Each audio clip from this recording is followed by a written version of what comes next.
I was just thinking that after this session, in my opinion, you have like 80% of what is called machine learning. So if you want to use it, that's enough.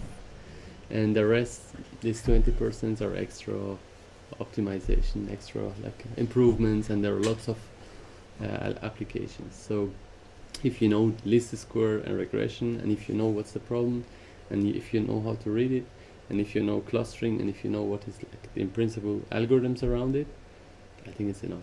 So because otherwise you should track what's happening in the market or what's happening in the academia. So I think in terms of number of application, after if you go one step further, it explodes quickly. So if you say which kind of clustering, and then I will tell you there are limits of that, and each of them, and then for each of these limits there are like 10 different PhDs, right? So it expands like trees. Are we okay? Or we can start? We already started. Ah, you didn't tell me. Okay, it's okay. So, as I said, we are going to talk about clustering, and I show you one basic algorithm which is called k-means, and later I'll talk about self-organizing maps, and also I try to show you applications. But these are very basic questions, like clustering. It's similar to regression and supervised learning, and here we call classically unsupervised learning. So the problem of clustering is, in fact, is a kind of grouping. You have a kind of data set always, and you want to group them based on some similarities. So it could be in any field. Imagine you have a set of customers, and you have your customer base, and then you want to segment customers. You have a portfolio of companies, and then, for example, or different applications, you want to group them. It's not necessarily like a computational, but you have the problem of grouping and clustering. So you should find a way to group them in most distinct way, in a way that within the groups they are very similar, and between the groups they are very dissimilar. So these are always two questions, and you can think about it geometrically always. You want to pack them, right? So you have sensor placement problem, for example. You want to know where could I put my sensors for, I don't know, weather, for example. So in principle you need to find out what are the main clusters of patterns, and then for each pattern you select one, for example. Or you want to do design space exploration, for example. You have a lot of design scenarios, and then you want to find a way to cluster them. This is also possible. Or, yeah, I don't want to go further to different applications. These are applications that I have been involved before. These are like location allocation problems. These are very fundamental problems in logistics. For example, you want to know what is the demand for a certain product, and also you want to know, so where should I put my manufacturing locations, and also where should I put my warehouses, and then you want to locate places, and also you want to say this warehouse is going to serve this situation, so then also you need to do kind of clustering. You need to cluster this area, but then data is spatial and also probabilistic.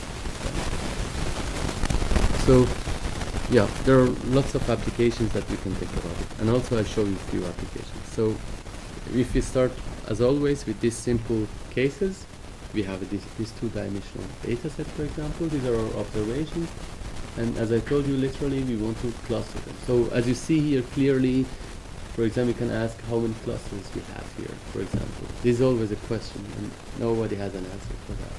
Here you can say 3, or you can say also is a kind of hierarchical setup, and here also you have 1, 2, 3, 4 clusters inside. So then we are always interested to find a way to automatically solve this problem. So here, for example, the proper way would be to have a hierarchical clustering that says in the first layer you have 3 clusters, second layer you have four clusters, only for one of them. So you have a 3.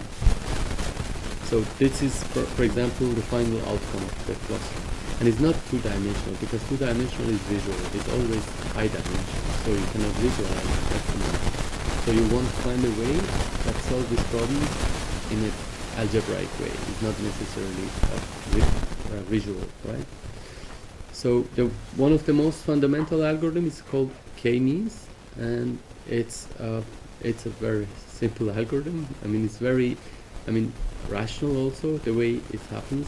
I just want to remind you, I mean, bring this linear regression problem before, that you remember we had these kind of problems. So how we mathematically formulated this problem, we just said, in principle, we just need to find two values, which is A and B, and then we need to have a measure, and this was the idea of listing. And we said this measure is the sum of this, for example, these lines, right? So if we minimize this is the best fit, right? So here for clustering, we don't have such a line, but in principle we can formulate it like that simply. We want to have a set of K, for example, K comes from here. We have K centers, and then each of them have a vector. If your data is 10 dimension, these vectors are 10 dimension. And we want to find these groups or sets, and then in a way that each data point belongs only to one of these sets. So then you have these formulations. Within each set, you calculate the distance of each point to the assigned center. And then you sum over all of the nodes and sets, and then you try to minimize this. So if somebody can solve this based on optimization problem, this would be fun, but actually it's not possible. And then because of that, usually we use iterative algorithms or heuristic methods. And k-means is one of them, for example. But that's the whole idea. So for example, I show you here for the same data set. Now I have defined these two functions. One is assign set, the other one is visualization. So assign set here, assume that we have 3 clusters. So it's 2-dimensional. Each of them are like 2-dimensional vectors. So I have 6 parameters, similar to this regression. So if I move them, you see that based on this similarity measure, which is Euclidean distance, we have different clusters. And actually they're overlapping. Let me move them a bit. You will see that these are the 3 clusters. So this is in terms of optimization, you can think about that this is your feasible space. Like you can find these 6 parameters, and if you find the best combinations, you can minimize this function, for example, right? But this is 2-dimension with 3 clusters, you have 6 parameters. And if you increase this to higher dimension, it's computationally complex. So it means that you have a lot of combinations for these selections, and then arbitrarily you should move them all together. Because when you move one of them, the other assignments also will change. So, oops. Sorry. For example, you see that the assignments are changing. So that's a visual and a simple way to say what is happening in the clustering. So what in k-means is happening is simple. It's just you just say initiate a k random centers, and then assign each data point to its closest center. So you should ask, okay, here what is the meaning of closest? If you go further, this is what I told you in the beginning. There are a lot of algorithms. How do you measure the similarity or the distance between 2 vectors? So there are lots of ways to do that. But here we just assume that it's Euclidean distance, which means that all the dimensions have the same weight or importance, right? So now we have k sets based on the initial assignment, and then within each set update the location of the center to minimize the above objective function. And because of the structure of this objective function, the mean vector of each set gives the minimum value. So this means that you select few points by random and then assign this data point to the centers. And then within each set, find the mean value. And then locate and move this randomly selected center to this mean. And then do again this assignment, because when you move it, the assignment will change. And then if you repeat this, you will find the local optimum, which is gradually you will see that these points are being converged. So for example, now I wrote this here, and this is just this. And then you see, for example, the red points are random points, and after a certain number of iterations, after 6 iterations, it gets converged based on this simple heuristics. So you will see, if you're into, for example, optimization, you see a lot of this kind of algorithms, like genetic algorithms that's following somehow the same patterns in simulated annealing, or any meta heuristic. You have always some measure or meta parameters like temperature or number of exploration. How open you are in terms of exploration and exploitation. It's always like that. So here, that's very simple. If you do it again, it's different, but always more or less it finds the center of the cluster. So that's the whole idea of clustering with k-means. And then I can tell you that there are lots of problems here. For example, if your data is really big, you cannot easily do it. So there are lots of people who are just trying to optimize this simple process. So these are the real research, I would say, happening in computer science. But if you want to use it, it's there. You just want to get the concept, and you should find what is the problem that you're, for example, interested in. So also you can ask, okay, what would be the k?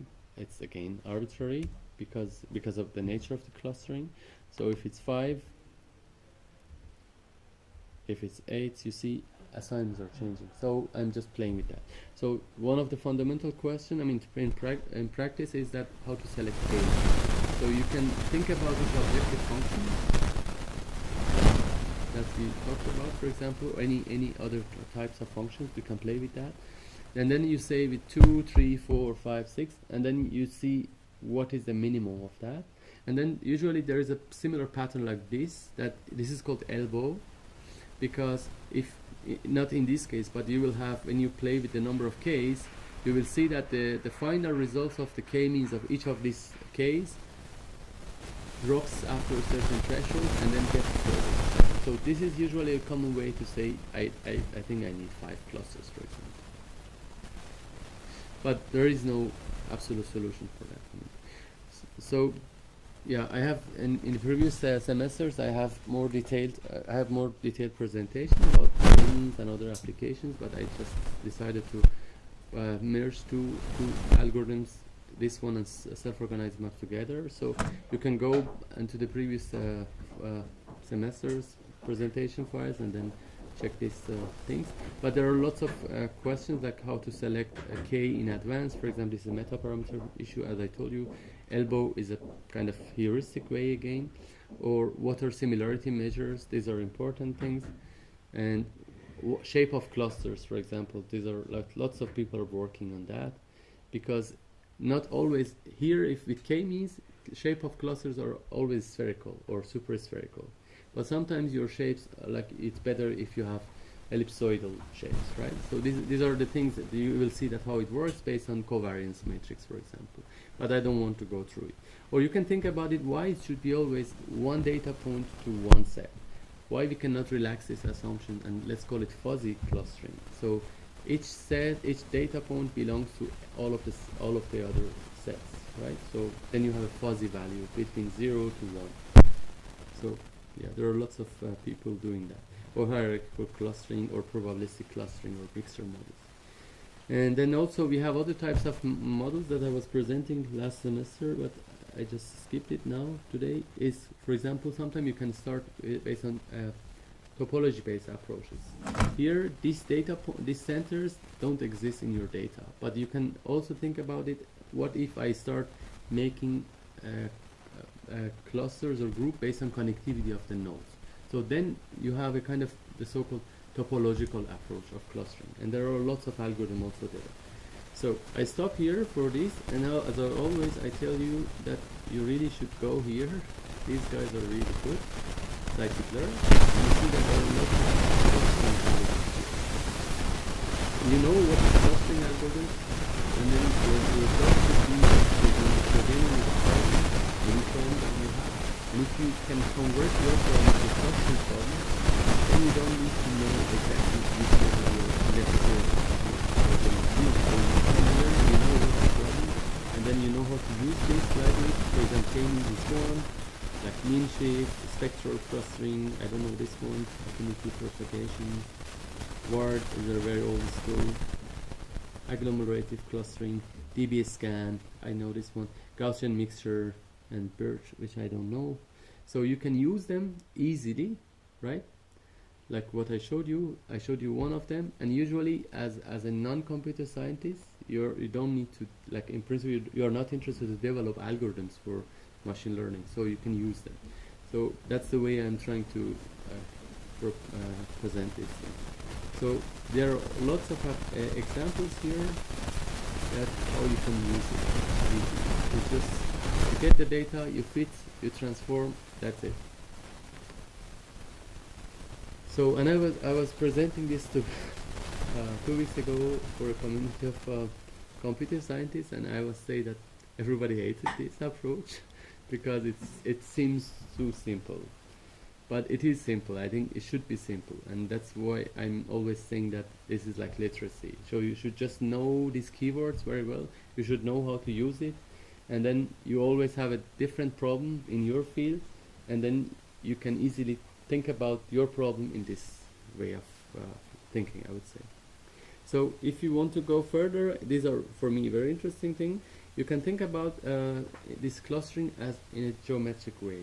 That what is happening in principle. That you can think about these cluster centers as a new dimensionalities, for example.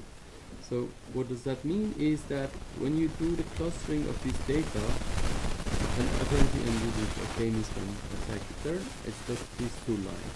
So you have your data set, and then you just say k-means, number of clusters, and then fits, and then you get your result. So that's simple.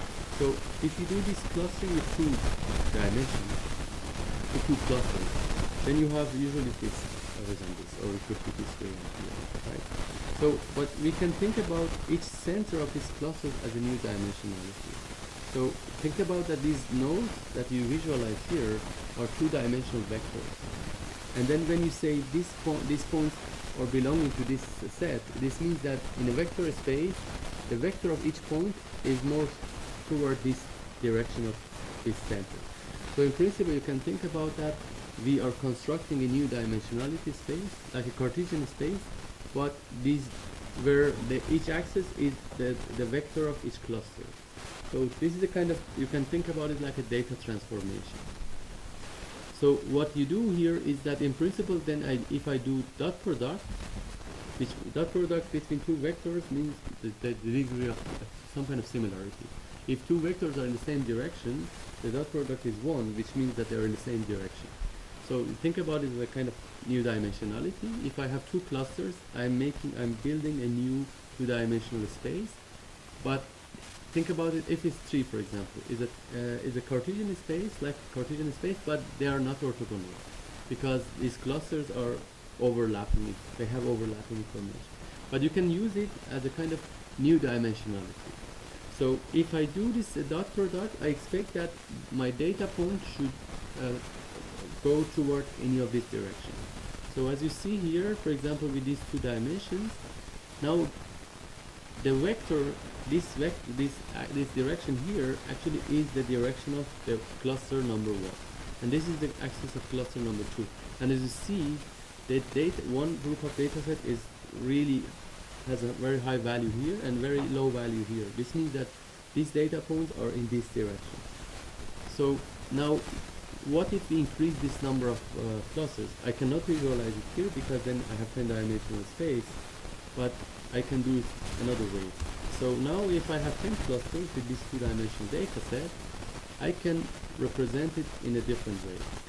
So now think about it, that each line is one of my data sets, and then this is a projection on 10 clusters. So I have 10-dimensional data sets because you have two-dimensional vector multiplied by 10 different vectors. Each of them are 2, so you can do multiplication, but each of them gives you a value, how similar is to each of them. And as a result, you see that it tells me that I have 3 distinct patterns of lines. Right? So this is another way to think about these 3 clusters. Right? So now why I'm bringing this, because I'm interested in this graphical representation.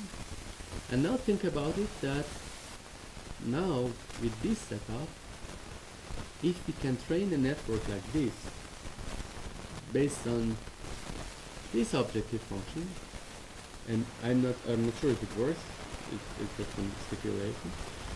If you can do it based on this backpropagation that we discussed in the second session, so you can think about these nodes as clusters, and then you remember when you multiply each of them to all of them, it gives you a value, right? So it's an activation for each of them.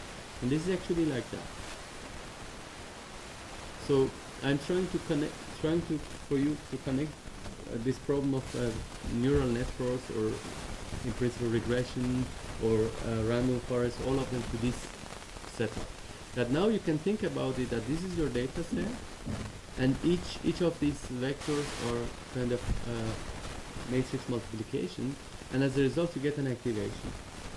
And if 2 points are similar, they give you similar activation. So if you can train this network based on this objective function, it gives you an answer to the cluster. So maybe I should bring back again the previous ones also to show you that, because you know that one of the problems is that, for example for myself, if you know 50 or 100 of these algorithms, then you can be easily in a if you are not opportunistic, if you want to understand what's happening in this field, it's catastrophic, because there is no symmetry or necessarily like an architecture of these machine learning algorithms. So it's always a way that you should try to connect them somehow. What are their similarities? What are the dissimilarities? So for me, this is the best way to find and categorize these algorithms over time. Because of that, I'm insisting on this. Maybe after 5 sessions, I will show you again this computational graph. And I think that's, for example, the base for TensorFlow also. They have this computation graph.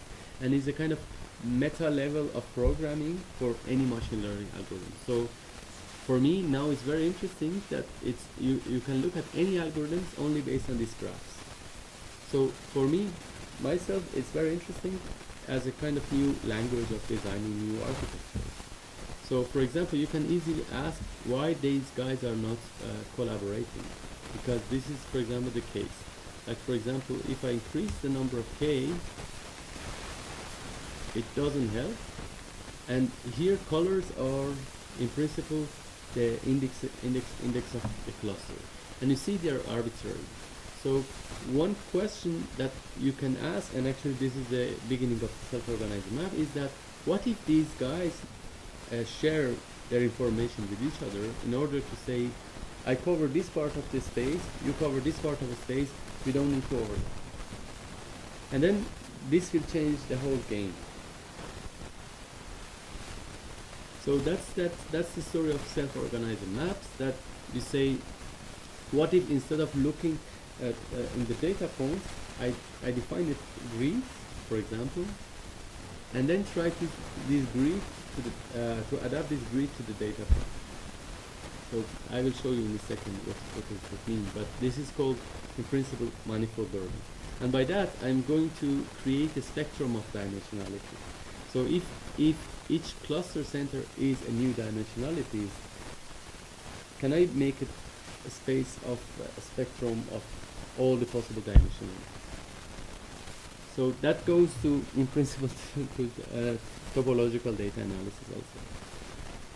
So this is the idea of self-organizing maps, and it's very, again, the algorithm itself is simple, but the concept is beautiful, because it says, think about that each of these nodes in this grid are one potential cluster center, and I initialize them by random values. So, but then topologically they are connected. So this guy has like these 3 neighbors, and this has more neighbors, right? Because in the center. So instead of selecting these random points arbitrarily, I look at the data set, and then I have a mechanism which is called competition. So I look at one data point, and then initialize these grids based on random weight vectors. So think about it now. I have 2 types of space. One is the weight vector of each node in this grid, and also I have this topology which is fixed, and it's dimensionless in principle. It's just it's a graph, right? So I just look at the first data set. I project this data to this grid, and I have weight vectors of them. So one of them, which is the most similar one, I assign this point of the data set to that node. For example, this is the yellow one. And then I say, after that, I need to have a kind of adaptation mechanism. I say I want to be greedy. Next time I see the same data set, I want to be the winner, in principle, of this assignment. So, and the neighboring nodes also, they say we want to be winner also. So they adapt themselves to these data points, right? So what does this mean is that the topology is fixed, this grid is fixed, but the weight vector is just changing. And then after several steps you run this, you get a grid which learns the manifold of your data. So think about it, that if your data is point cloud of this remote control, you have 3-dimensional data points on the surface of this, for example. After this process, I have a mesh which covers the whole space of this, and then I have few data points. So in principle, it's a kind of data reduction, and also I learn the manifold. This is manifold. It's not necessarily any longer in a classical, because if you say X, Y, Z, you'd have a global reference systems. But if I say which point in this grid, it's not any longer a global reference. I just index this space by this grid, and this is called manifold learning, and it's extremely useful. So this was the idea of self-organizing maps in 1982, or maybe before. 1960 was vector quantization. And again, this is only two processes, two mechanisms repeatedly using. One is adaptation, one is competition. You show one data point, you initialize this grid by random values, and the topology is fixed, you don't change it. You show one data point, and then you select the most similar nodes and assign this, and it's called BMU, or best matching unit. And then you adapt the other nodes accordingly, and then you repeat, and then you get this. So it's written here. It can be shorter than this. It's an extremely dense algorithm, and then if you train it, I don't do it here for you, but you can run it, you get something like this. So start with random. This is the first step, and then gradually, because the grids are fixed, they learn the space.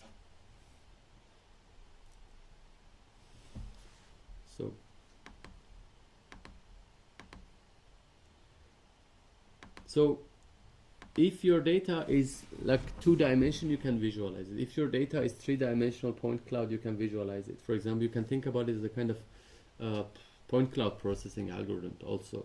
If you have billions of data points, you want to reduce them to most informative points, you can use these algorithms, because your data points are X, Y, Z, but what you care is not any of these X, Y, Z points. You care about the whole manifold or surface, for example. Or if you have high-dimensional data sets, also you can use it in a kind of lower dimensional way. This is what I show you here, for example.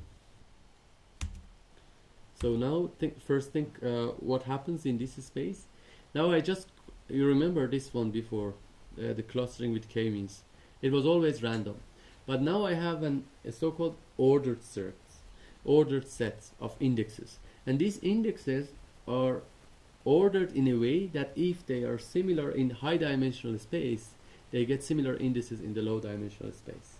So you can think about this, that now if I have a simple grid, I can call it X and Y, and then I always know that X and Y in this region means that my data in high-dimensional space, they have similar similarities.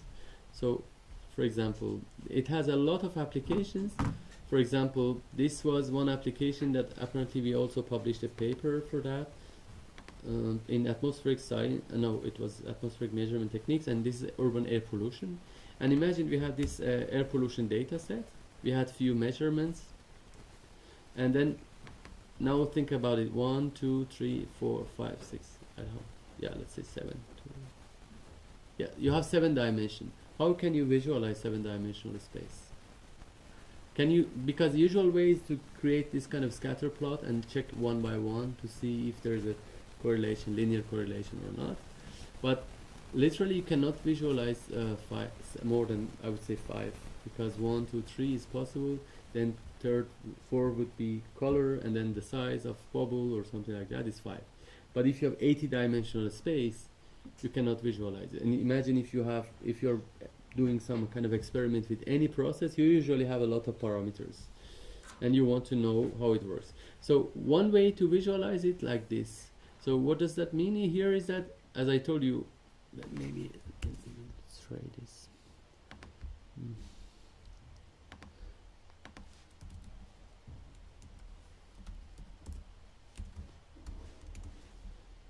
Oops, no, it doesn't work. Yeah, I want to show you something else. So maybe the previous state.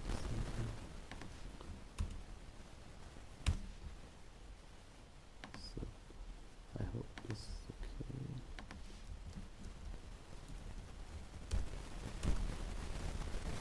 So this is the grid that I talked about. So in principle, you say I have a 20 by 20 grid. So I have 400 nodes.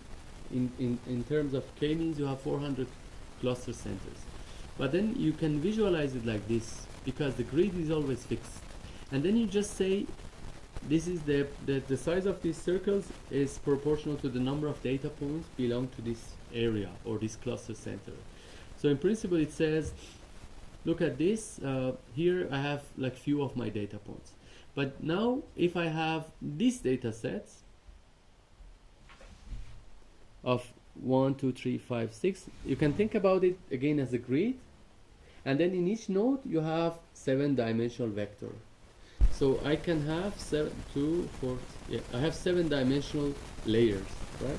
So if you visualize it like that, you can see clearly the pattern. You can see first of all these are correlated linearly, and it was obvious because they're PM values in the air pollution. And then you have these other values. So what is interesting here is that you see that these are linear correlation, but here you have, if you look at the direction of the change of the colors, it's like you have one pattern like this, one pattern like this. What do you say about that in terms of data? Usually if you have these kind of patterns, they are independent. Because when you change all the values in this direction, it doesn't have any effect on this, and the other way around.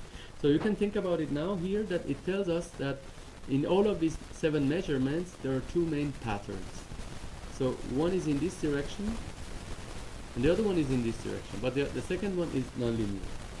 And I must say that you don't always find these similar patterns, but for us, for example, this was very helpful because for each of them we had one sensing device.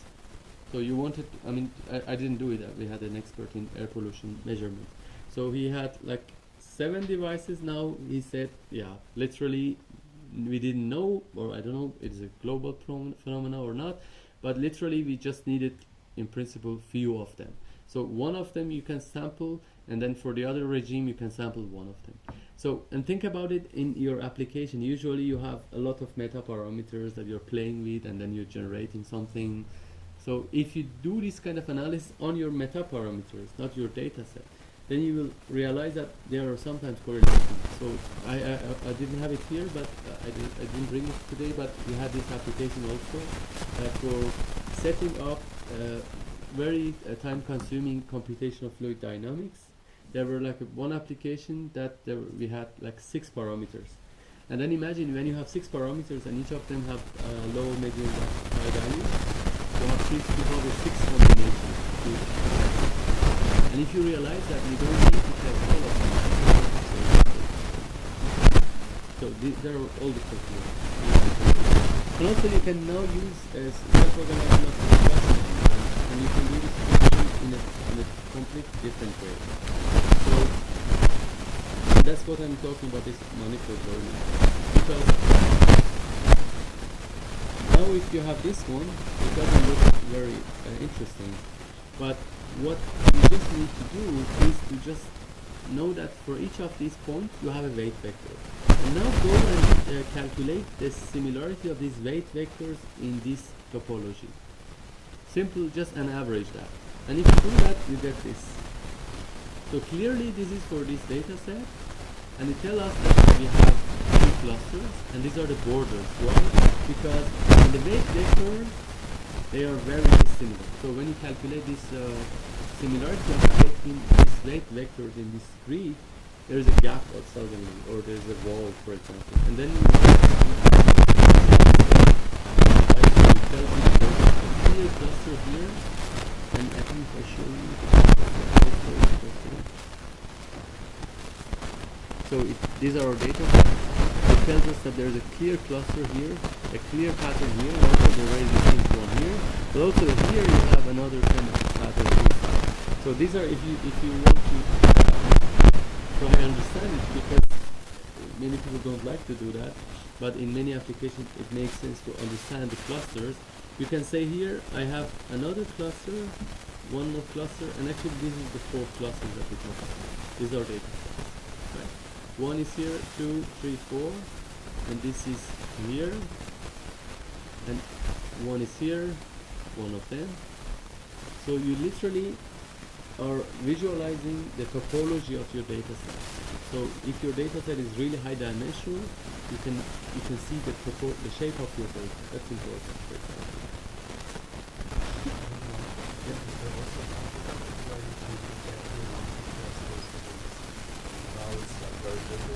Yes.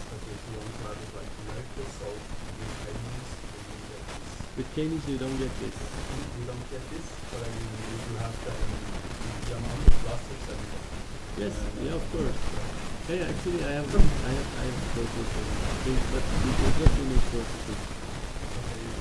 Yeah, because imagine now you have a picture, and then again you have this problem whether you want to have a cluster here or not. So yeah, I can show you this thing. We define the process. It's called watershed algorithm. You simply look at the picture and cluster them. So we just say, okay, definitely in the first layer, these 2 lines are very distinct. So therefore, there is one cluster here and one here. So you go within it and you define a threshold of the height, and then you say, okay, I think here there is one cluster here. Maybe you can say here there is one cluster and also one here. You can, yeah, this is easy to implement. You can implement it, and then you can, for example, there are lots of questions that you can try to explain that here you don't need to select on those clusters because it finds it naturally. And this is also known as the topological data analysis. Right. And also I don't tell you now, but it's easy to use this for prediction also, like linear regression or the other methods. Because now you can say I have this grid of space, and then imagine now you have these 6 dimensions, and you want to know what is the value of this the last dimension. You literally project your data only using this 6 dimensions, and then you look to the values in that selected region, and it works very well, very well. And also another application that you can think about it is you can use these for data generation. I use this also in a real world application. Sometimes you don't have a lot of data set, but you can use this as a kind of data generator, because you can assume any of these points by random, and then go within these nodes that you have data sets for each of them, and then do random samples within this node. Then you can generate random data sets.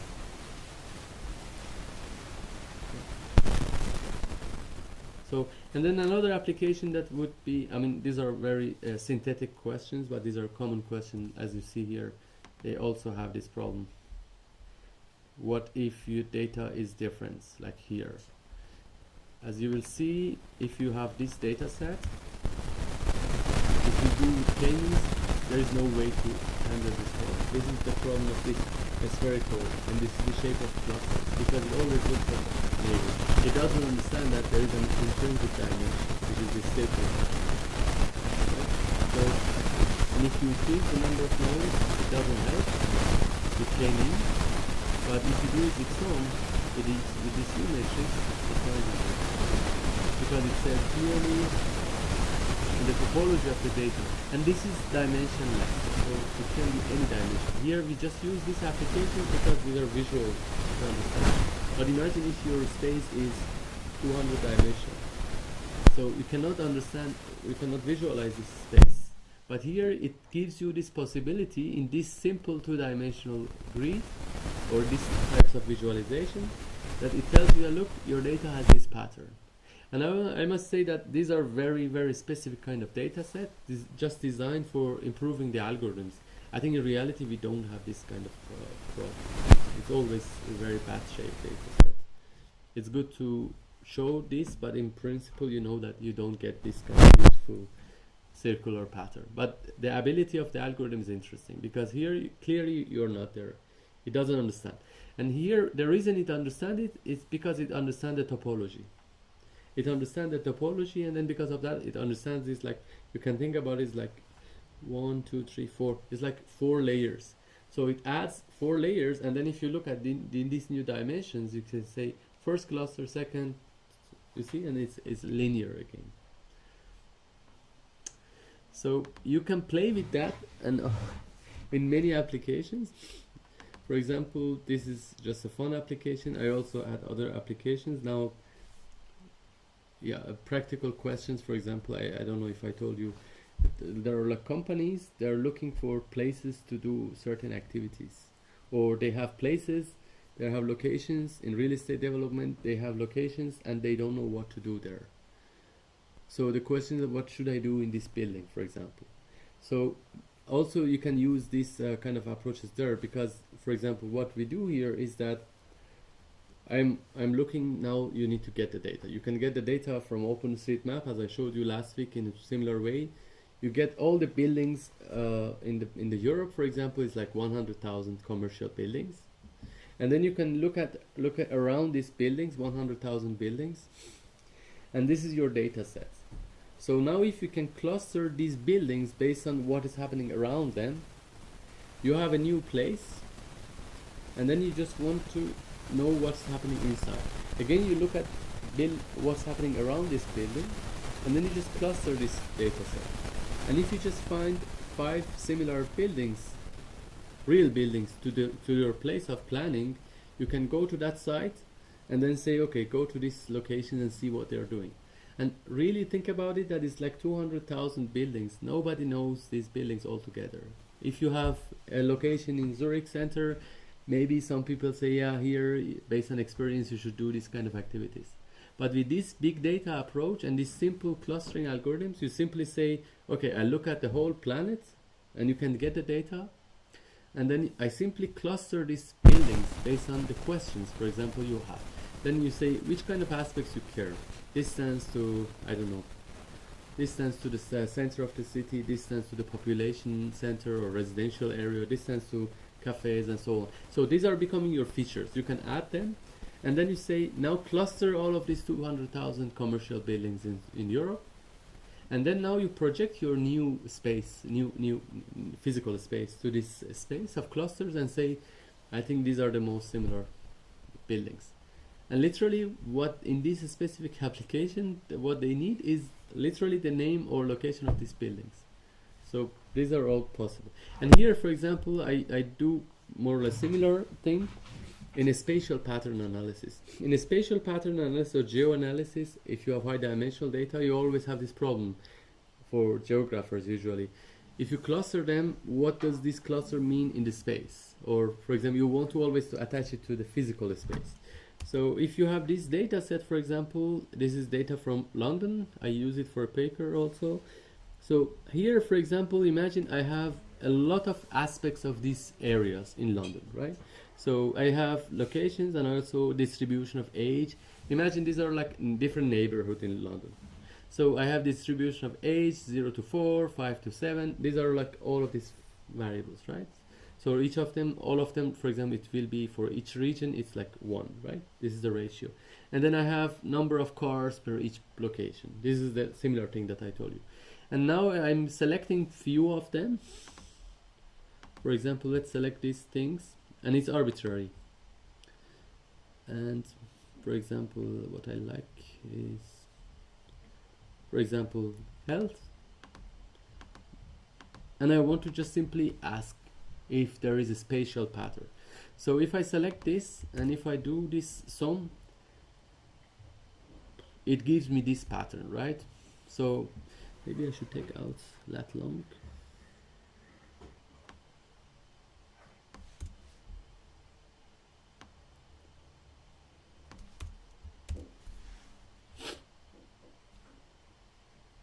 So it tells me that in your data set, regardless of the locations, there are some local patterns. For example, this and this correlates. But if you want to know where, I don't know. If you want to do it classically, you have several layers for each of them, so you have a lot of maps, and then you want to visually find if there are spatial correlation. Because, for example, in planning, urban planning, it's important to see spatial aspects, right?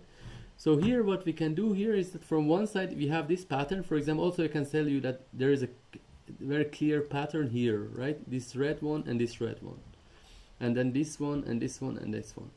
And you see that there is a pattern. But you cannot see it visually. And the question is that it's arbitrary. I just selected few of them. And depending on your question, you can select any of them. So what if you want to visualize this on a map, it doesn't work, because if you visualize these layers on the map, they are not necessarily similar. So what you can do, and it's very simple, is that instead of using a two-dimensional pattern like this one or the previous one, the grid, now what if I just use a one-dimensional grid? So the promise of this algorithm is that it gives me an ordered set, right? So this ordered set means that when it's 1, when it's 2, when it's 3, they are literally, based on this high dimensional space, they are more similar comparing to 1 to 60, because they are sorted high dimensional indexes. So based on this simple idea, now I can, did I do this? Yes. I do now just cluster them based on one dimensional. So I just simply say 100 indexes. And I literally use these values as color maps. So if you do that, it gives you this pattern. So it tells you that there's a clear spatial correlation if you select age and, for example, health. So for example here, maybe, I don't know who of you have lived in London. Does it make sense or not, for example? So clearly we see that there is a specific kind of group. I have a paper also for this by chance, that if you like you can see, because there is another way to visualize this.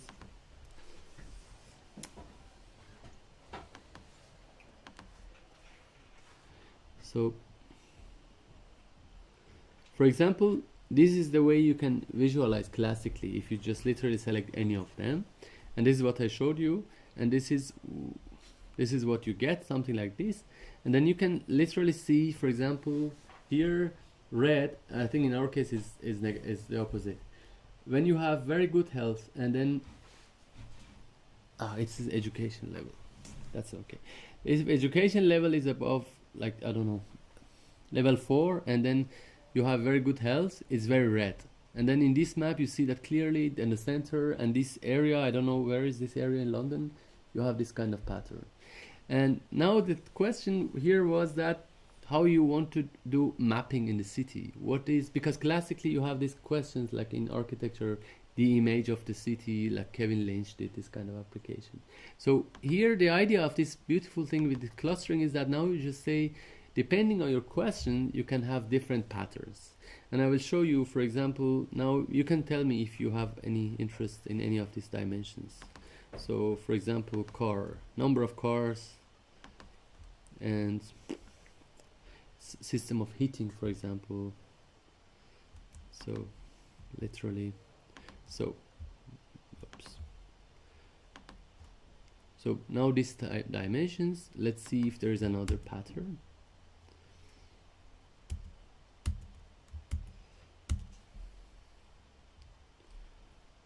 Now you have different spatial pattern, and this pattern is very interesting because it's a pattern as a result of many aspects. It's not just one layer map.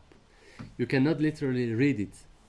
This just tells you that in the center you have very similar patterns selected based on your selected dimensions, and in the suburb or the neighbors you have different, complete patterns. So you see that you can look at this city in a million ways. So you can change your dimensions, just do the clustering, and then you come up with a map.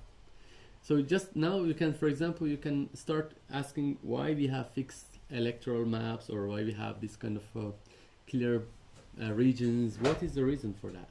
And if everybody can play with these kind of data sets, now think about it in the context of real estate. So if you have all of these layers and you want to say where do you want to live, in principle, if the city is diverse enough, I think if people have different questions, you can find different maps of the city, different heat maps, right? So that's easily possible now because you know clustering and you know this specific kind of visualization, one dimension, and then you can play with that. So, for example, another way would be to say, okay, I live in New York in this area. Where can I live in Zurich? Again, you can qualify that area based on the features around it, or if you have any specific criteria. And then you can, if you have big data, you can come to Zurich and say, okay, what is the map of Zurich based on likeliness to that area? That's also possible, right? You can come up with a lot of questions. These are the questions that I was interested, like during my PhD, for example. But now it's easy to, that time was not that easy to visualize it like this. You need to use like some kind of GIS system, but now it's, you can do it in your Jupyter notebook. And I did this like in few minutes. So also I think later Lucas will present some applications in maybe in I think in or 2, 3. I will tell you. So in structural engineering, so there also we use these types of clustering, and it was really helpful, I would say, that to understand what was the possible outcomes of a certain algorithm, for example, a kind of generative method for generating forms, right? And then you really want to know in terms of form, which kind of forms they are, or in terms of design parameters, which kind of parameters there are. So I think Lucas will present this in detail in one session. And also there we will talk about other similar methods like self-organizing. So yeah, I think I'm done with this. So if you have questions or critiques or whatever,